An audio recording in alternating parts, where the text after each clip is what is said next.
Hello दोस्तों, राधे राधे। जय श्री कृष्णा। आप सभी को निर्जला एकादशी की बहुत बहुत शुभकामनाएं। ये निर्जला एकादशी आपको फलदायी हो, आपकी सारी मनोकामना पूरी हो, आपकी सारी इच्छाएं पूरी हो, आपके दुख दूर हो, परेशानियां खत्म हो। दोस्तों, यही प्रार्थना है विष्णु भगवान से कि इस एकादशी पर आपके सारे संकट, सारे कष्ट दूर हों।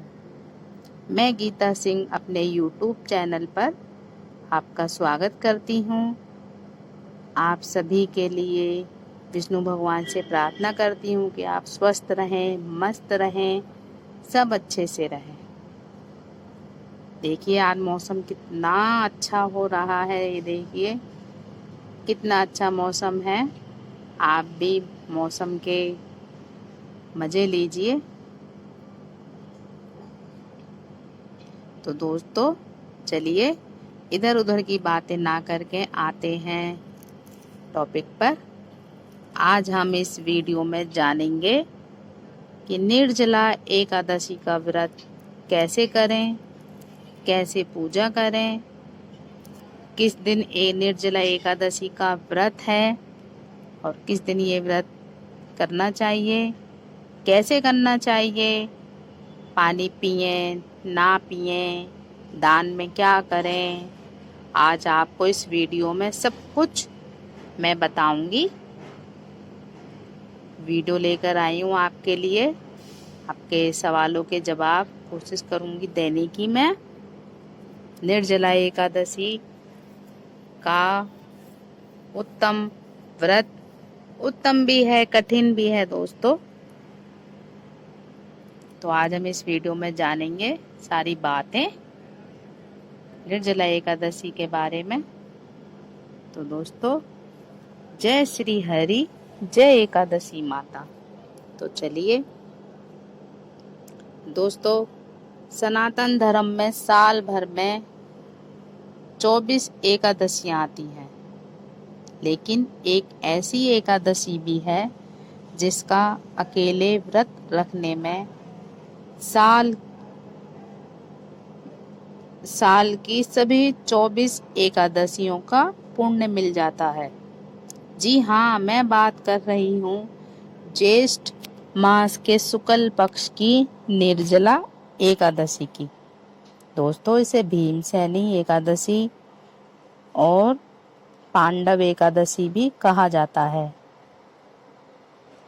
इस भीषण गर्मी में बिना पानी की एक बूंद पिए ये व्रत रखना कोई साधारण बात नहीं है। यह केवल एक धार्मिक उपवास नहीं, बल्कि आपकी मानसिक और शारीरिक शक्ति की सबसे बड़ी परीक्षा है। आज के इस 23 मिनट के विषय वीडियो में हम केवल कथा नहीं सुनेंगे दोस्तों, बल्कि जानेंगे इस व्रत की शुरुआत कैसे हुई, इसकी सही पूजा विधि क्या है, इस दिन कौन सी गलतियां भूल कर भी नहीं करनी चाहिए, और आधुनिक विज्ञान इस कठिन उपवास के बारे में क्या कहता है। वीडियो के अंत में आपको बिना पानी रहे इस गर्मी को बर्दाश्त करने की कुछ खास आध्यात्मिक उपाय भी बताऊंगी। चलिए इस दिव्य यात्रा को शुरू करते हैं। कमेंट में ओम नमो भगवते वासुदेवाय लिखकर अपनी उपस्थिति दर्ज जरूर कराएं दोस्तों। तो दोस्तों, आइए सबसे पहले बात करते हैं द्वापर युग में। जब महाभारत काल था, युधिष्ठिर, अर्जुन, नकुल, सहदेव और माता कुंती सहित द्रौपदी सभी हर एकादशी का व्रत नियम पूर्वक रखते थे। लेकिन पांचों भाइयों में सबसे शक्तिशाली गदाधारी भीमसेन के साथ एक बहुत ही बड़ी समस्या थी। भीमसेन के पेट में व्रत नाम की अग्नि थी, जिसके कारण उन्हें बहुत अधिक भूख लगती थी। उनके लिए भूखा रहना असंभव था। एक दिन व्याकुल होकर भीमसेन परम ज्ञानी महर्षि वेदव्यास जी के पास पहुंचे। भीम ने कहा, हे पितामह, मेरे परिवार के सभी लोग एकादशी का व्रत रखते हैं और मुझे भी व्रत रखने को कहते हैं, लेकिन मैं भगवान विष्णु की भक्ति तो करना चाहता हूँ, पर अपनी भूख से नियंत्रित नहीं कर सकता। अपनी भूख को मतलब मैं नियंत्रित नहीं कर सकता, मैं भूखा नहीं रह सकता हूँ गुरुदेव। बिना भोजन के मेरे प्राण संकट में पड़ जाते हैं। क्या कोई ऐसा उपाय नहीं है जिससे मैं भूखा भी ना रहूं और मुझे मोक्ष की प्राप्ति भी हो जाए? महर्षि वेदव्यास जी मुस्कुराए और उन्होंने कहा, हे भीम, यदि तुम नरक के दुखों से बचना चाहते हो और स्वर्ग का सुख पाना चाहते हो, तो तुम्हें हर महीने की दोनों एकादशियों को भोजन का त्याग करना ही होगा। यह सुनकर भीम डर गए और उन्होंने कहा, पितामह, मैं साल में 24 व्रत कभी नहीं रख पाऊंगा। आप कृपा करके मुझे कोई ऐसा व्रत बताइए जिसे साल में सिर्फ एक बार रखने से मुझे स्वर्ग की प्राप्ति हो जाए। तब वेद व्यास जी ने गंभीर होकर कहा कि भीम, ज्येष्ठ मास के शुक्ल पक्ष की एकादशी को एक बहुत ही विशेष व्रत होता है। इसे निर्जला एकादशी कहते हैं। इस दिन सूर्योदय से लेकर अगले दिन के सूर्योदय तक अन्न तो दूर की बात है, पानी की एक बूंद भी गले से नीचे नहीं उतरनी चाहिए। यदि तुम इस एक व्रत को पूरी निष्ठा से कर लेते हो तो तुम्हें साल भर की सभी एकादशियों का फल एक बार में मिल जाएगा। भीमसेन ने पितामह से की बात मान ली और उन्होंने ये कठिन व्रत रखा। हालांकि भूख और प्यास के कारण अगले दिन सुबह होते होते भीम बेहोश हो गए थे। तब गंगाजल छिड़ककर उन्हें होश में लाया गया और उन्होंने अपना व्रत पूरा किया। इसी कारण इस एकादशी को भीमसेनी एकादशी भी कहा जाता है। दोस्तों, अब आपको पता लगा कि भीमसेनी एकादशी क्यों कहा जाता है। अब आपको बता दिया है कि भीमसेनी एकादशी भी कहते हैं इसको। दोस्तों, बहुत कठिन है ये निर्जला एकादशी। और जब गर्मी इतनी प्रचंड हो, इतनी गर्मी कि ज्येष्ठ माह में ये निर्जला एकादशी आती है, तो सब थोड़े से उसमें आ जाते हैं कि कैसे रखें।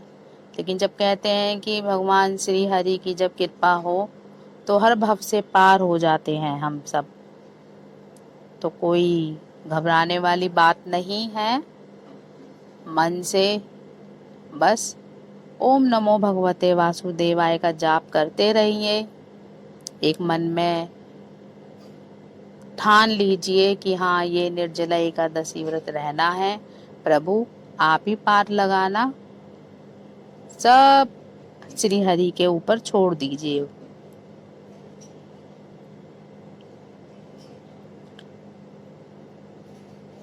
अब दोस्तों, कथा तो हमने सुन ली, लेकिन इस व्रत का पूरा पुण्य तब तक नहीं मिलता जब तक पूजा सही विधि से ना की जाए। ध्यान से सुनिए, निर्जला एकादशी की शुरुआत 10वीं तिथि की रात से ही हो जाती है। 10वीं की रात को सात्विक भोजन करें। सोने से पहले अच्छी तरह कुल्ला कर लें ताकि मुंह में अन्न का कोई भी कण ना रहे। दोस्तों, एकादशी के दिन सुबह सूर्योदय से पहले उठें। स्नान के पानी में थोड़ा सा गंगा जल मिलाएं। साफ पीले रंग के वस्त्र धारण करें, क्योंकि पीला रंग भगवान विष्णु को अत्यंत प्रिय है। और दोस्तों, अपने हाथ में जल और पीले फूल लेकर भगवान सूर्योदय के सामने व्रत का संकल्प लें। कहें, हे अच्युत, हे केशव, मैं आज निर्जल रहकर आपका व्रत कर रहा हूँ। इसे निर्विघ्न पूरा करने की शक्ति दें। तो दोस्तों पूजा कैसे करनी है चलिए आपको ये भी बताती हूँ मैं। एक चौकी पर पीला कपड़ा बिछाएं, उस पर भगवान विष्णु और माता लक्ष्मी की मूर्ति या तस्वीर स्थापित करें।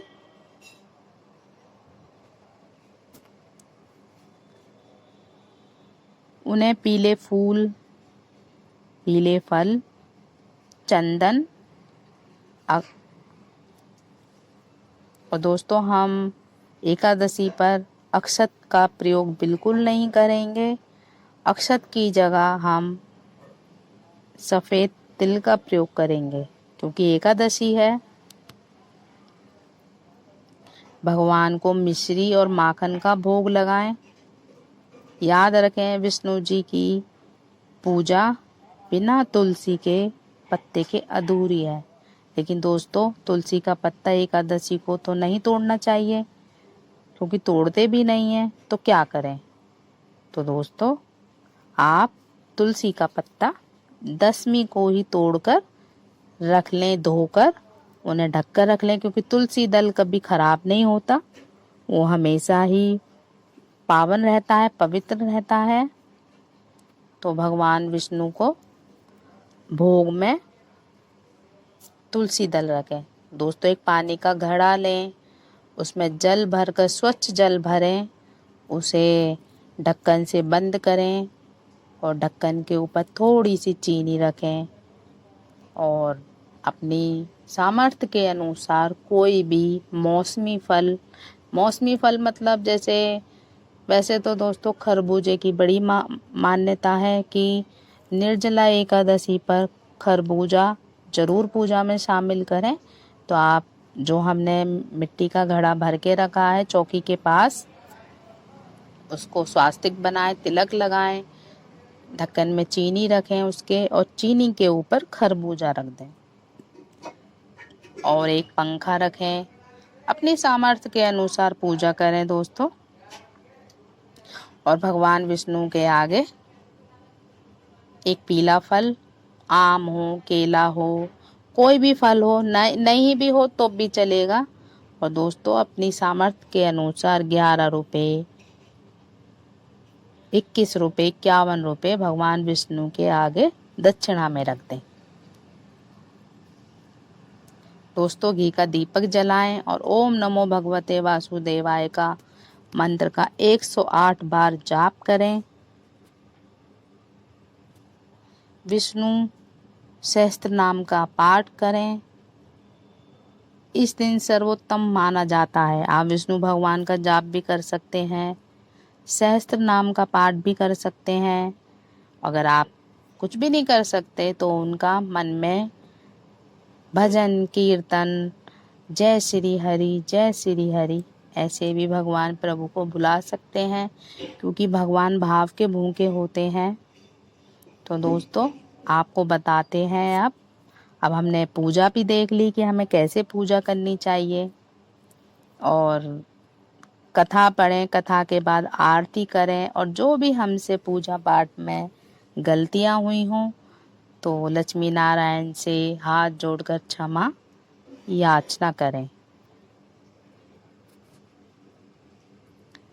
दोस्तों अब जान लेते हैं दान का महत्व। क्योंकि ये व्रत प्रचंड गर्मी के महीने में आता है, इसलिए इस दिन जल दान का सबसे बड़ा महत्व है। इस दिन मिट्टी के घड़े में, मटके में पानी भरकर उस पर चीनी या गुड़ रखकर, आपको बताया था ना कथा में अभी कि चौकी पे हमने क्या क्या रखना है। तो एक पंखा, हाथ का छाता रखकर किसी ब्राह्मण या जरूरतमंद को दान जरूर करें। खरबूजा दान करें, हो सकता है तो राहगीरों को प्याऊ लगाना मतलब मीठा पानी बांटें, शरबत बांटें, क्योंकि इस दिन पानी पिलाना, शरबत बांटना करोड़ों यज्ञों के बराबर पुण्य देता है।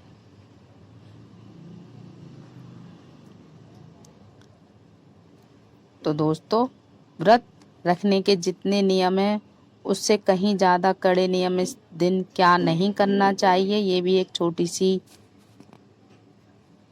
छोटी सी गलती आपके पूरे दिन की तपस्या को व्यर्थ कर सकती है। ध्यान से आप दोस्तों नोट कर लें कि आपको निर्जला एकादशी के दिन क्या नहीं करना चाहिए। तो चलिए आप नोट कीजिए। पहली गलती हमें ये नहीं करनी चाहिए, चावल। इस दिन घर में किसी भी सदस्य को चावल नहीं खाना चाहिए। हिंदू शास्त्र की मान्यताओं के अनुसार दोस्तों, एकादशी के दिन चावल खाने वाला व्यक्ति अगले जन्म में रेंगने वाला जीव के रूप में जन्म लेता है। दूसरी गलती भी नोट कर लीजिए दोस्तों, तुलसी को जल देना।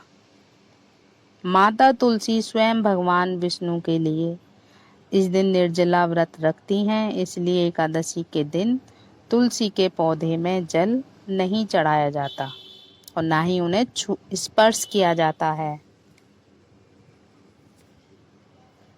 तीसरी गलती दोस्तों, ये भी नोट कर लीजिए आप, गुस्सा और विवाद। उपवास का मतलब सिर्फ पेट खाली रखना ही नहीं होता, मन को शांत रखना, प्रेम भाव से पूरा दिन काटना, व्यतीत करना। इस दिन किसी पर गुस्सा ना करें, किसी की चुगली ना करें और किसी को अपशब्द ना बोलें दोस्तों, क्योंकि व्रत रख रहे हैं हम, कठिन परिश्रम कर रहे हैं और हम किसी पे चिल्ला दें या चुगली कर दें या हम किसी से अपशब्द बोल दें तो हमारा व्रत खंडित हो जाएगा। चौथी गलती भी नोट कर लीजिए दोस्तों, सुबह के समय लकड़ी की दातून या केमिकल वाले पेस्ट से ब्रश से बचें, क्योंकि आजकल ज़माना बहुत कलयुगी है। सारी मेरी माताएं, बहनें, सिस्टर जो भी हैं, दीदी लोग मुझसे सब कोलगेट करती हैं, लेकिन मैं आपसे निवेदन करूंगी कि आप केमिकल वाला पेस्ट ना करें। आप केवल उंगली से दांत साफ कर लें या रेत, राख ऐसे दांत साफ कर लें, पानी से कुल्ला कर लें, मुंह साफ कर सकते हैं दोस्तों। पांचवी गलती, तामसिक भोजन। अगर आपके घर में बाकी लोग व्रत नहीं भी रख रहे हैं, तब भी घर में प्याज, लहसुन, मांस या मदिरा बिल्कुल नहीं आनी चाहिए। बिल्कुल भोजन ना बनाएं, किसी को प्याज लहसुन वाला खाना ना दें खाने के लिए। सातवीं गलती दोस्तों, सबसे महत्वपूर्ण जानकारी, क्योंकि व्रत तो हम निर्जला का रख लेते हैं दोस्तों, हमें ये नहीं पता होता कि हम पारण किस टाइम करें, कैसे करें। क्योंकि जब हम पूरे दिन भगवान विष्णु निर्जला एकादशी का व्रत रखते हैं और जब हम पारण ही सही टाइम पर नहीं करेंगे तो हमारा व्रत तो थोड़ा बहुत अधूरा ही रह जाएगा। इसलिए कहते हैं कि एकादशी के व्रत रखने के बाद अगले दिन द्वादशी पर हमें पारण सही विधि से करना चाहिए, सही टाइम पर करना चाहिए, ताकि हमारा व्रत सफल हो। तो दोस्तों, द्वादशी के दिन अगली सुबह शुभ मुहूर्त पर उठें, ब्रह्म मुहूर्त पर उठें, शुभ मुहूर्त देखकर ही व्रत खोलें। व्रत हमेशा तुलसी पात और चरणामृत से ही खोलना चाहिए। सीधे भारी भोजन ना करें, सबसे पहले मीठा जल ग्रहण करें। श्री हरि को मीठे जल का भोग लगाकर, जो भी उन्हें भोग लगाते हैं, चावल, क्योंकि अगले दिन चावल का भोग लगता है, तो उन्हें चावल का भोग बनाएं। आपकी सामर्थ्य के अनुसार उसमें भोग चढ़ाएं और मीठे जल का भोग लगाएं और उसी भगवान के भोग में से हमें अपना व्रत खोलना है। क्योंकि सीधा भारी भोजन करेंगे तो हमें परेशानी भी हो सकती है दोस्तों। तो इसलिए आपसे निवेदन है कि भारी भोजन ना करें, आप मीठे जल से अपना व्रत खोलें। मीठे जल पीने से पहले आप श्री हरि को भोग लगाएं, उनके चरणामृत से आप अपना व्रत खोलें।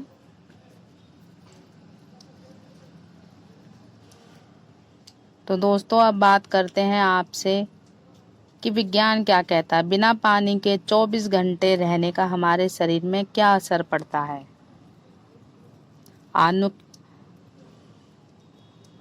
आधुनिक विज्ञान इसे ड्राई फास्टिंग कहा जाता है। जब हम 24 घंटे तक पानी और अन्न नहीं लेते हैं तो हमारे शरीर के अंदर ऑटोफैगी की प्रक्रिया तेज हो जाती है। इस प्रक्रिया की खोज के लिए जापानी वैज्ञानिक यासुनोरी योशीमी को नोबेल पुरस्कार भी मिल चुका है। क्योंकि कुछ परेशानियां भी हो सकती हैं, लेकिन हमारे आराध्य हमारे साथ हैं, तो ऐसा कुछ नहीं होगा। ज्येष्ठ महीने में गर्मी अपने चरम पर होती है। इस हमारी पाचन शक्ति को थोड़ी मंद पड़ जाती है, इसलिए आप और हाँ दोस्तों, एक ज़रूरी बात, ये नियम सारे बुजुर्ग महिलाओं पर, बुजुर्ग लोगों पर या प्रेग्नेंट महिलाओं पर नहीं लागू होते हैं। वो अगर व्रत रख रही हैं तो उनसे निवेदन है कि वो ऐसा व्रत ना रखें, वो फलाहार करें, जल भी ग्रहण कर सकते हैं।